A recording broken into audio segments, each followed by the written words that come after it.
Muy bien, el tema de hoy tiene por título Muy cerca del fin. Personalmente, por todo lo que he venido estudiando, y no soy el único que lo cree, sin duda el mundo está acercándose a un momento muy serio. Yo creo que todos somos testigos de lo que está pasando en diferentes partes del mundo, aparte que la tecnología nos permite ver casi que en vivo todo. Casi que en vivo todo. Pregunto, ¿hay aquí gente que sea de México en esta iglesia? Buena parte, ¿verdad? ¿Vieron lo que ocurrió recientemente en Acapulco? Lo que está pasando en otras partes del mundo. Definitivamente es una situación seria. Y por eso el tema de hoy tiene por título Muy cerca del fin. Pero no voy a hablar de señales que tienen que ver con la situación política, social, económica o lo que tiene que ver directamente con el clima. No, hoy no voy a hablar de eso.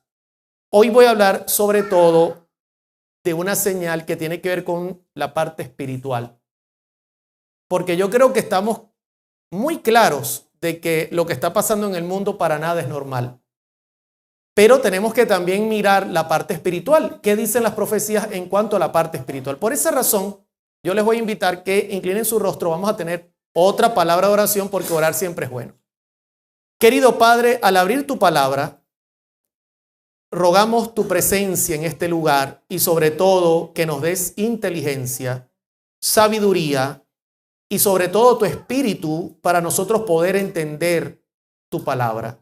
Queremos que tu palabra sea una luz en el camino, que alumbre nuestro camino para llegar directamente hacia ti. Bendice a todos los que están en este lugar congregados y bendice también a todos los que podrán ver este video en el nombre de Jesús. Amén y amén. Bien, hay un texto que se halla en Lucas capítulo 18, verso 8, que voy a citar solamente una parte que me interesa del texto. Luego vamos a volver a él. Y se halla ahí justamente al final de una parábola que Cristo contó. Lucas 18, 8. Y Cristo termina con esta pregunta. Pero cuando venga el Hijo del Hombre, ¿hallará fe en la tierra? Tremenda pregunta. Yo pregunto, ¿cuántos de los que están acá representan a esa iglesia que debería tener la fe de Jesús cuando Cristo vuelva por segunda vez? ¿Cuántos de los que están presentes? Hermano, no tengan miedo. Yo sé que los hermanos mexicanos les gusta decir amén, gloria a Dios, así que no tengan miedo y si alguien los está amenazando, me avisan. Porque allí tengo al primer anciano y lo mandamos a buscar. Cuando el Hijo del Hombre vuelva a la tierra, tremenda pregunta, ¿hallará fe? Esa es una pregunta para nosotros que somos los creyentes. Y la pregunta que yo hago es, ¿y por qué Jesucristo preguntaría si a él al volver hallaría fe? ¿Qué pasaría en la tierra que pueda poner en amenaza nuestra fe? Es una buena pregunta. Porque Cristo está haciendo la pregunta, ¿encontraré fe en mi pueblo cuando vuelva por segunda vez? Ahora, quiero hablarles de una señal que les va a llamar la atención y que poco han escuchado. Y de hecho, aquí lo van a ver en pantalla y tiene que ver mucho con esta palabra que tiene por nombre pecaminosidad. ¿Sabe que pecaminosidad y preguntar cuando el Hijo del Hombre vuelva a la tierra y hará fe tienen mucho en común? ¿Qué tan peligrosa es esta palabra pecaminosidad? Usted dirá, pero eso tiene que ver con el pecado. Sí, tiene que ver con el pecado. De hecho, se le llama pecaminosidad del pecado. ¿Y qué tiene que ver con nosotros, sobre todo los que viven en esta zona o en cualquier parte del mundo? Usted recordará que la Escritura en 2 Corintios capítulo 6, verso 17, el apóstol Pablo hace un llamado que de antemano lo tomó del Antiguo Testamento y se lo hace a la iglesia.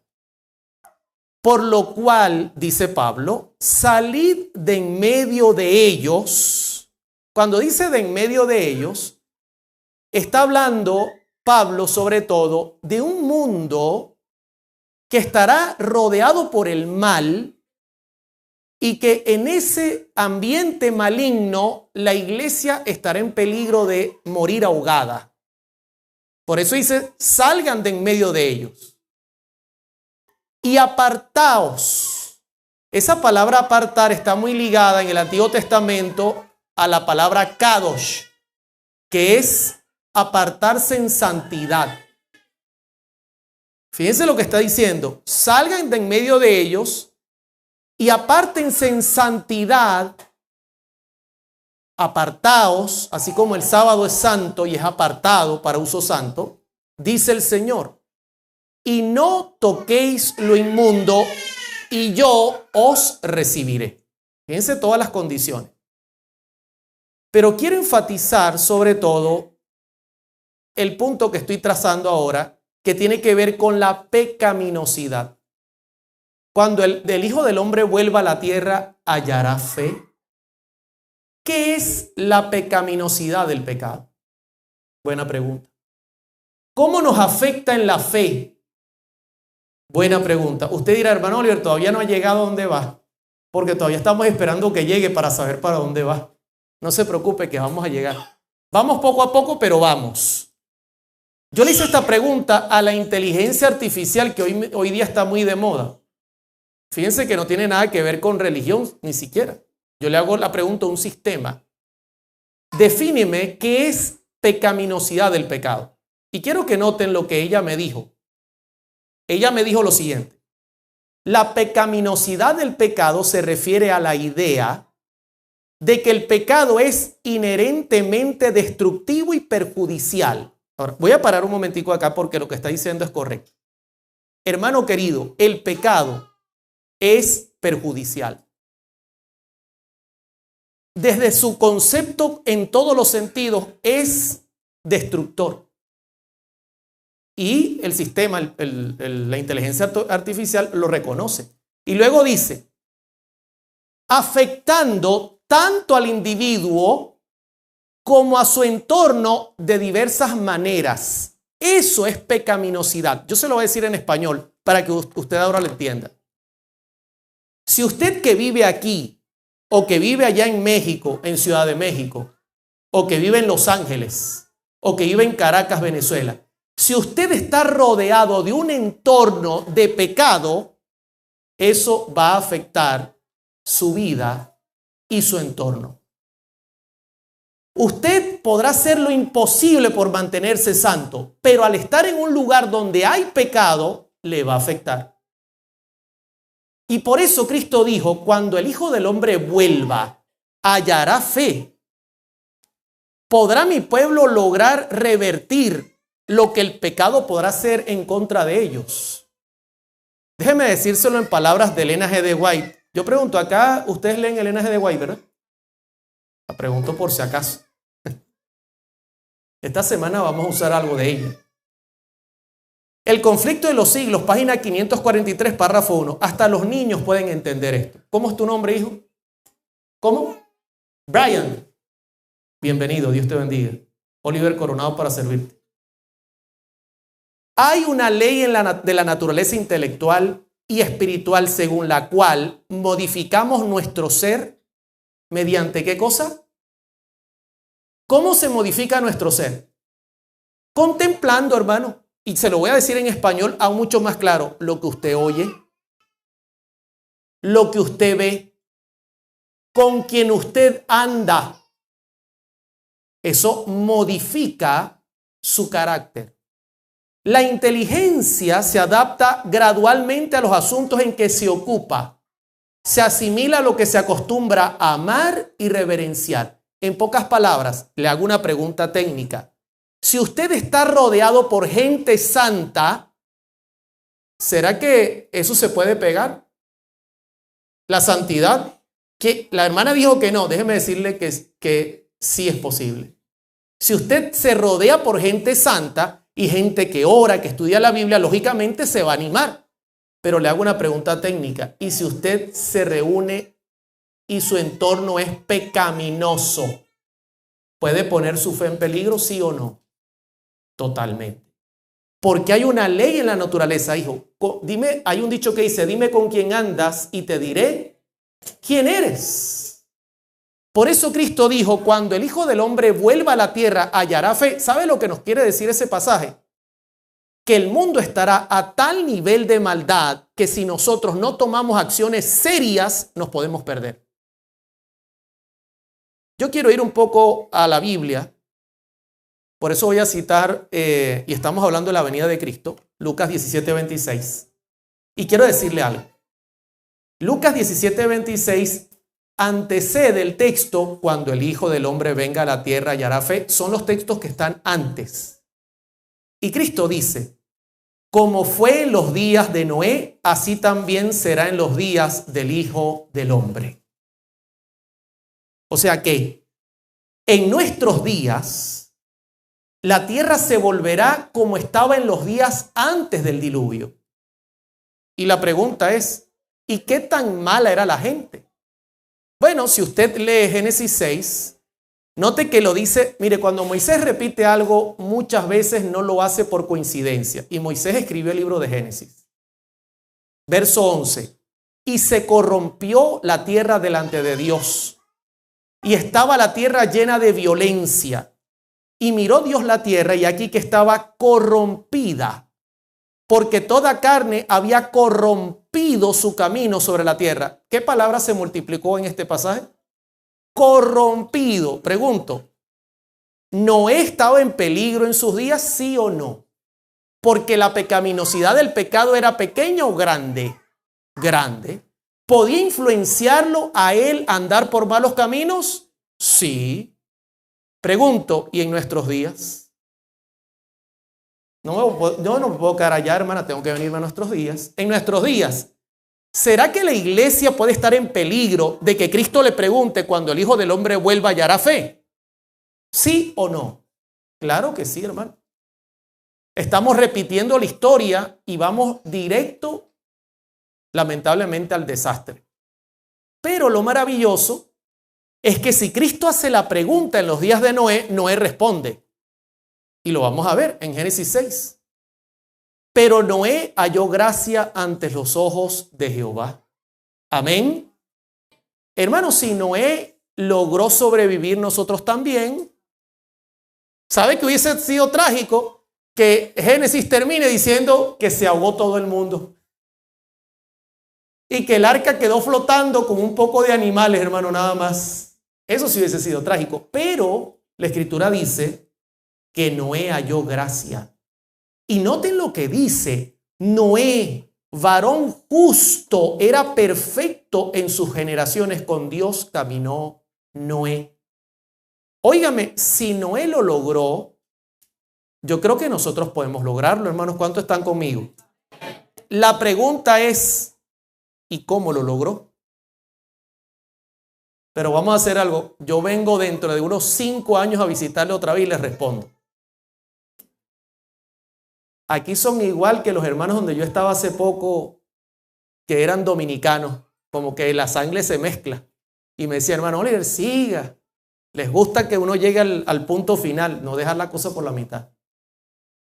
Hermano, Noé tenía una capacidad que usted como adventista tiene que tener hoy. Sin esa capacidad usted no se va a salvar. Y tengo que serle muy sincero y claro. Y es la capacidad de distinguir. ¿Cuántos de los presentes necesitan lentes para leer? Unos cuantos. Y los que no levantaron la mano van para allá. ¿Qué le pasa cuando usted sale y se le olvida los lentes? ¿Puede distinguir? Es complicado, ¿verdad? ¿Sabe qué? La Escritura explica qué hacía diferente a Noé. No olvide que Noé era un hombre justo y que caminó con Dios. ¿Pero qué significa ser justo y caminar con Dios? En el Salmo 37, versos 30 y 31, voy a usar una versión diferente a Reina Valera. Es la Nueva Biblia Viva. Usualmente si uso una versión diferente a la Reina Valera del 60, la voy a colocar en la parte de abajo. Otra cosa importante. Los que quieran la presentación de hoy, se la voy a dejar a Ana. La pueden tener original y predicarla, porque esa es la idea. Amén. Note lo que diferenciaba a Noé.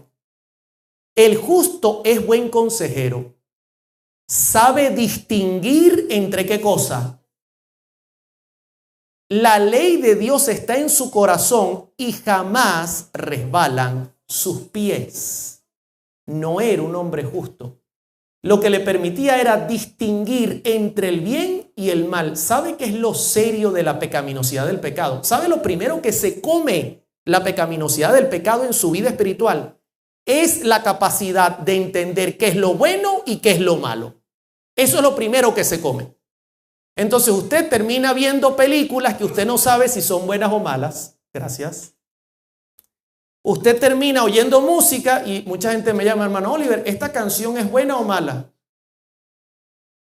Porque la gente está perdiendo la capacidad de distinguir. Eso es lo primero que se come la pecaminosidad del pecado. ¿Sabe por qué? Porque llega un momento que el pecado rodea tanto su vida que usted lo ve normal. Lo ve como algo normal. No pasa nada, es normal. Pero yo vi allá dos hombres que estaban besándose. No, eso es normal. Eso no es normal. Ahora bien, hay otra cosa que me llama la atención y lo voy a resaltar. Job también tenía esa característica, versos 28, capítulo 28, verso 28. Y dijo al hombre, he aquí que el temor del Señor es la sabiduría y el apartarse del mal la inteligencia. Pero la palabra es, ¿y cómo usted puede apartarse del mal si no sabe qué es lo bueno y lo malo? Si no entiende cuál es la distinción entre una cosa y la otra, ¿cómo puede una persona lograr eso? Es difícil. Es difícil. Ahora, vuelvo al punto. ¿Y cómo lograrlo? ¿Cuántos quisieran saber cómo se puede lograr ser un prototipo de Noé en estos días? O cuando venga en 5 años, hermano. Les voy a contar cómo. El apóstol Pablo dice cómo. Y miren lo que dice la escritura en Hebreos capítulo 5, verso 14. Pero el alimento sólido es para los que han alcanzado, ¿qué cosa? Madurez. Para los que por el uso tienen los sentidos ejercitados en el discernimiento del bien. Ahora, ¿cómo usted entiende esto? Hermano, mire, el alimento sólido es el estudio de la Biblia. No el estudio de lo que usted quiere que le digan. Que todo está bien, que su vida está bien. No. Es el estudio sincero de la Biblia. Ese es el alimento sólido. Cuando una persona comienza a entrar en los caminos del Señor, comienza con un poquito de leche que representan estudios bíblicos sencillos para ir llevándola. Pero cuando una persona tiene ya tiempo en la iglesia, necesita alimento sólido para poder mantenerse con los sentidos ejercitados y con un discernimiento correcto entre el bien y el mal. Y eso lo tenía Noé. Yo le hago una pregunta. ¿Usted tiene eso? ¿Está estudiando la Biblia como una medicina? ¿O la está estudiando simplemente porque, bueno, yo soy maestro de escuela sabática? Hermano, ¿sabe que la Biblia es medicina? Si yo tengo un problema espiritual, yo tengo que ir a la palabra a buscar en ella la curación para mi vida. Por esa razón, yo siempre leo a los hermanos, no se quede usted tranquilo con simplemente tener una lectura al día. No, hermanos, hay que estudiar la Biblia para uno salvarse. No por pertenecer a un grupo o una iglesia, no, yo quiero salvarme. Y Noé quería salvarse. Y como él quería salvarse, él estudiaba la Escritura. ¿Sabe para qué? Como antídoto para que la pecaminosidad del pecado no quitara ese discernimiento. Por eso la Escritura dice, y vio Dios a la tierra y fue hallado Noé justo. Ahora quiero hablarle de otro que nombra a Jesús dentro de su sermón de su venida. Y es de Lot. Porque como en los días de Lot también será la venida del Hijo del Hombre. Hay un detalle que hace la pecaminosidad del pecado y es que acostumbra a la gente a andar por caminos equivocados. se vuelve costumbre. La gente mira el pecado a su alrededor y dice, esto es la nueva normalidad. Antes no se veía, pero hoy se ve, es normal. Cuidado con eso, mis hermanos, porque el diablo es muy astuto. Y miren cómo trabajó con Lot. Yo les voy a poner un ejemplo para que usted vea cómo trabajó con Lot. Génesis 13:10, y alzó Lot sus ojos y vio toda la llanura del Jordán, una zona llamada Doram. Ahí los hermanos se despertaron. Que toda ella era de riego como el huerto de Jehová, como la tierra de Egipto en la dirección de Zoar, antes que destruyese Jehová a Sodoma y a Gomorra. Saquen la cuenta que cuando Lot levantó su mirada, la zona era tan fértil, tan hermosa, que cuando el comentario bíblico habla de ella, dice estas palabras. La fertilidad del valle del Jordán con su vegetación tropical parecía compararse favorablemente con lo que Moisés había oído del paraíso por tanto tiempo perdido, y con el fértil delta del Nilo, eso prosperaba aún más. O sea que Lot miró y vio y dijo, esa tierra es un paraíso, yo me voy para allá. Hermano, yo le voy a decir otra cosa importante. Si usted quiere en este tiempo mantenerse en pie cuando Cristo vuelva, mire bien dónde usted está ubicado y dónde usted está viviendo. Porque Lot tiene mucho que enseñarnos en cuanto a esto. Él vio una zona hermosa, físicamente se veía bella. Pero yo pregunto, ¿eso garantizaba la salvación de este hombre? Fíjese que en Génesis 13:11 dice la escritura, entonces Lot escogió para sí toda la llanura del Jordán y se fue Lot hacia el oriente y se apartaron el uno del otro. Se separó de Abraham y Abraham se fue a vivir en la llanura, lejos de las ciudades, en una zona tranquila, entre la naturaleza, mientras que Lot escogió lo que se veía más hermoso, más próspero, mejor. El gran problema es que le faltó un detalle y fue verificar quiénes vivían cerca. Porque la escritura, hablando de ellos, dice que los que vivían allí eran pecadores. Lo que quiere decir es que la pecaminosidad del pecado estaba a un nivel muy alto.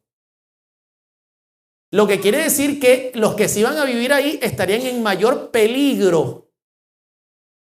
Estarían expuestos a mirar lo malo como bueno y lo bueno como malo, porque no olvide que lo primero que se come el pecado es la capacidad de distinguir. Ahora, Génesis cuenta un poco la historia y yo voy a contarle un poquito qué dice la escritura en cuanto a cómo era esa zona. Usted lo va a mirar en pantalla. Mas los hombres de Sodoma eran malos y pecadores contra Jehová en gran manera. Óyeme, escoger un sitio así para vivir. Usted hace así y dice, óyeme, fuerte, ¿verdad? Y quiero decirle que muchos adventistas del séptimo día, y lo digo en plural, estamos ubicándonos y viviendo con nuestras familias en lugares como estos.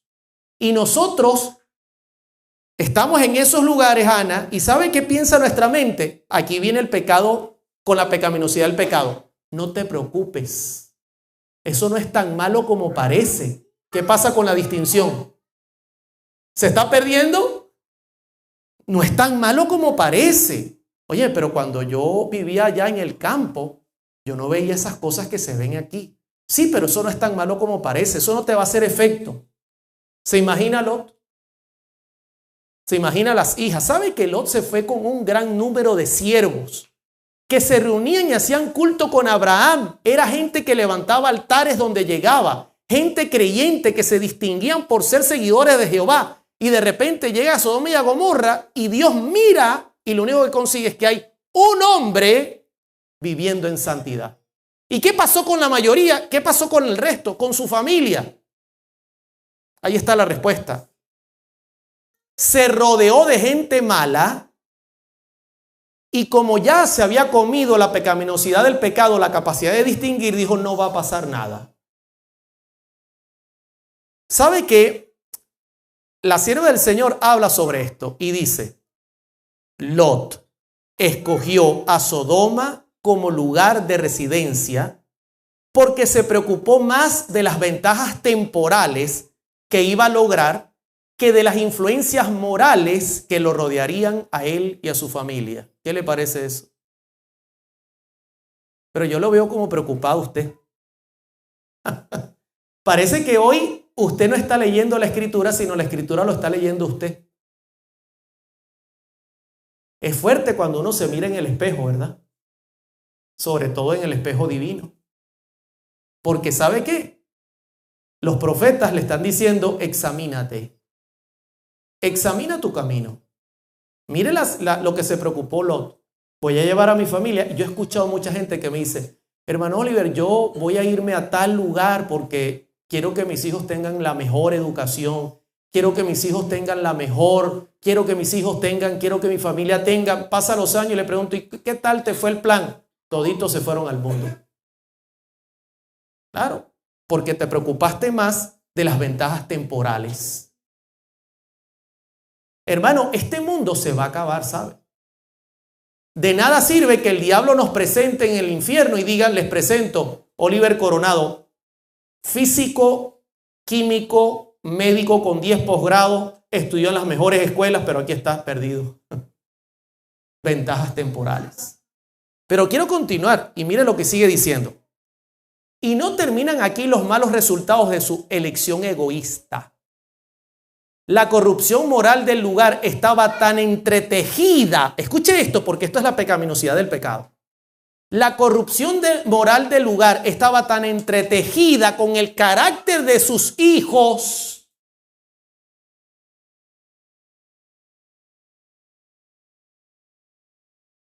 Está viendo lo que está pasando acá. Tremenda trampa. Que no pudieron, ¿qué cosa? Distinguir entre el bien y el mal, el pecado y la rectitud. Óigame. Ahora usted entiende por qué el pobre Lot a empujones salió de Sodoma y Gomorra, por qué sus dos hijas a empujones salieron detrás de él y por qué la mujer volteó a ver el último capítulo de la novela y quedó hecha estatua de sal. Ahora usted lo entiende mejor. Porque él pensaba así, no, yo estando aquí no va a pasarle nada a mi familia. Lamentablemente, Lot, eso suena bien, pero no es real. Sí le va a pasar.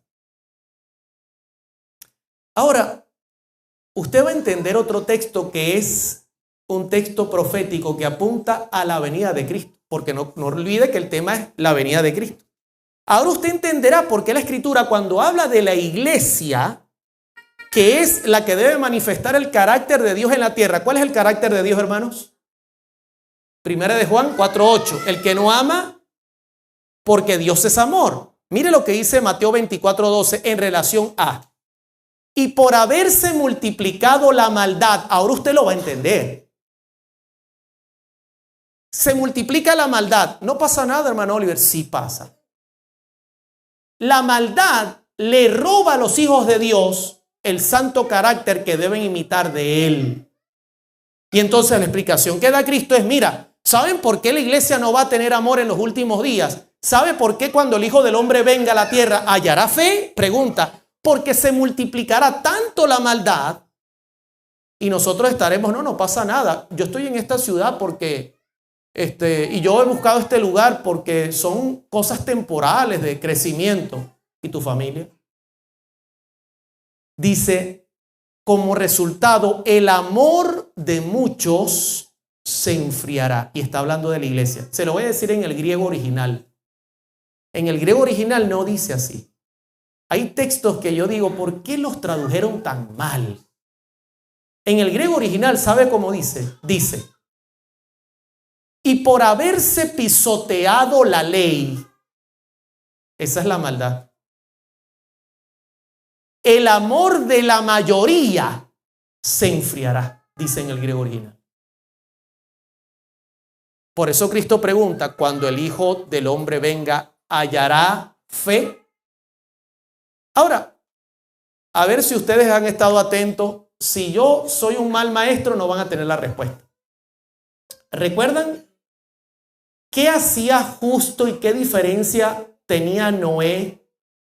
¿Qué era lo que generaba ese carácter en ese ser? ¿Qué práctica llevó a Noé a tener esa capacidad de discernir el bien y el mal? ¿Lo recuerdan? No todos a la vez. Cité a Pablo. El alimento espiritual sólido es para los maduros. ¿Recuerdan? Y el alimento espiritual sólido, que es la palabra de Dios, te lleva a diferenciar y distinguir entre el bien y el mal. Y Noé tenía esa conexión con Dios. Ahora le voy a dar el secreto de Lot. Porque Lot superó la prueba. Lamentablemente, su familia quedó en el camino, pero él superó la prueba. En medio de toda la maldad, Lot tenía esta característica: se afligía. De hecho, segunda de Pedro 2 lo dice.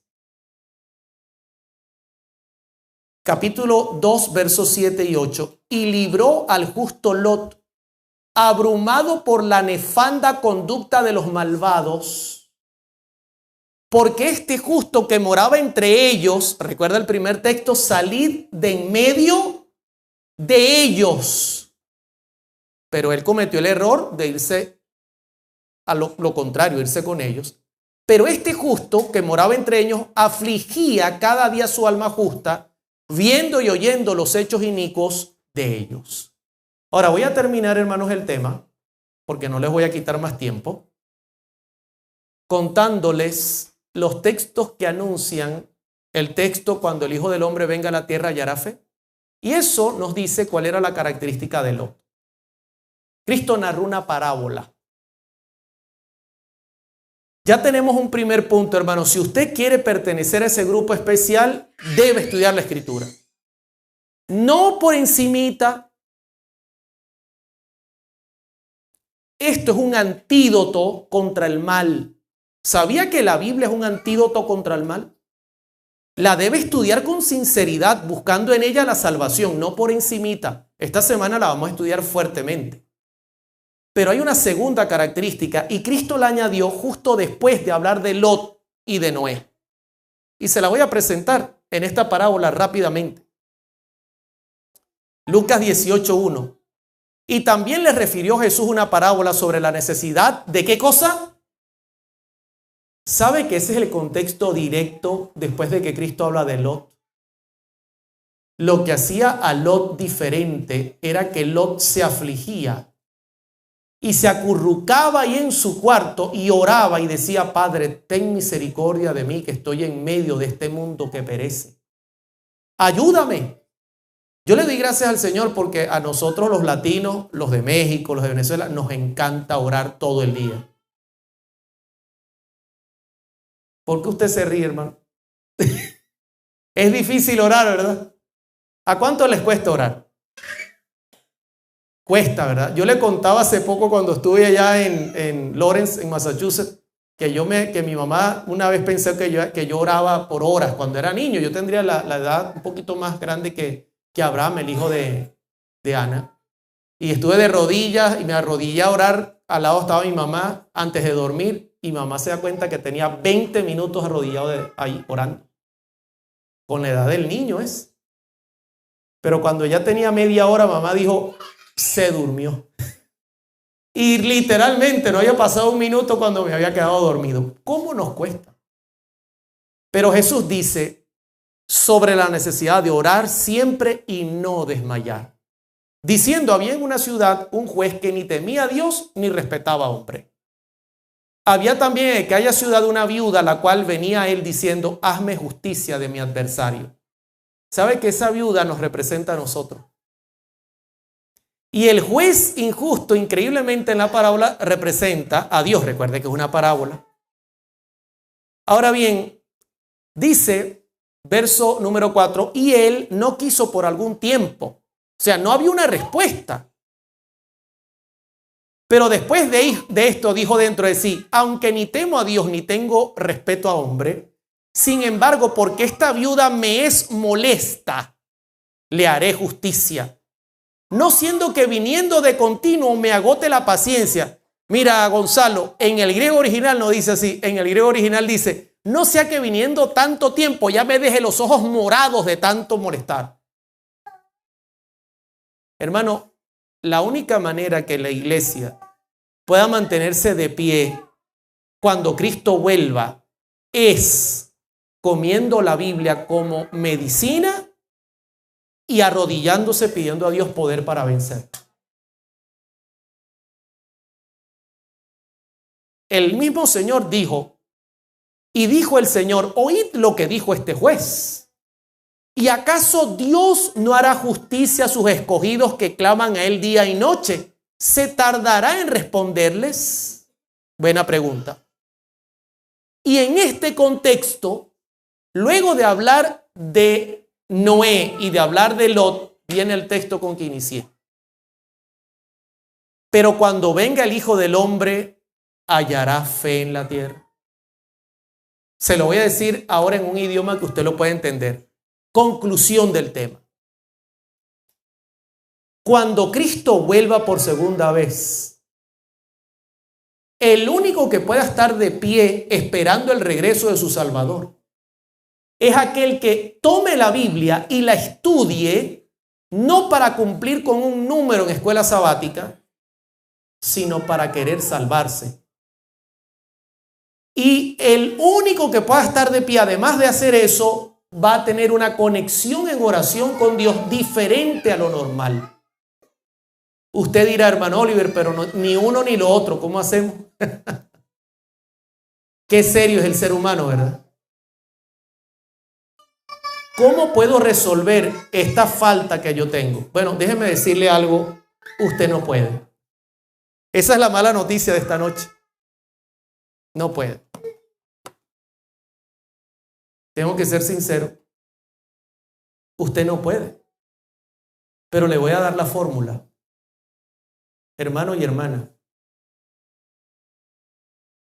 pídale a Dios lo que usted no puede.